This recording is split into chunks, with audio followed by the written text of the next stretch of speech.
My name is Chris Dunlap, and I'd like to welcome you and thank you for joining me on today's segment of Red Pill, where I give you financial tips to help you decode the matrix. Remember, all I'm doing is offering you the truth and nothing but the truth.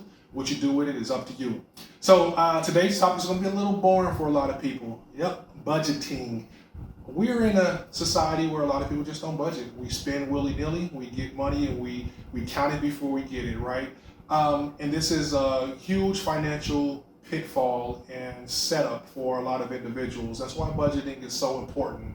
Back in the day, people used to balance checkbooks. Well, no one carries checkbooks anymore, so we have to do it on our own, either through apps where you can do budgeting or keep an Excel spreadsheet. However, budgeting is super important so you can understand what you have coming in versus what you have going out. When you don't have a budget, it's very easy to overblow accounts. It's very easy to get into debt because you overblow an account. It's either going to have some overdraft fees or you're going to start finding yourself in situations where you have to use credit cards to catch up with your spending habits. And that's one thing in a trap that we don't want to get into. And all a budget simply is looking at how much do I earn, whether that's every 2 weeks, whether that's daily, whether that's monthly, whatever your pay schedule is, or for our young audience, your allowance schedule, your work schedule, whatever that is, how much do you earn versus what are your priority items?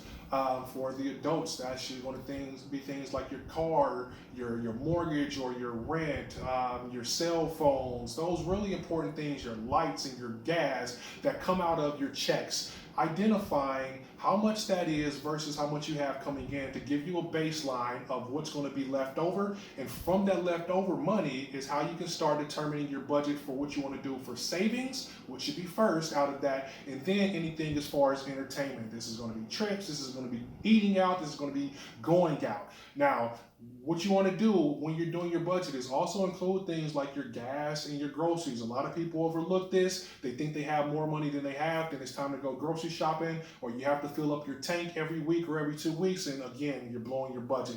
So very important to understand what dollars are coming in versus what dollars are going out. And then from that baseline, you really can start putting together a tight budget on what you want to do with that additional money. But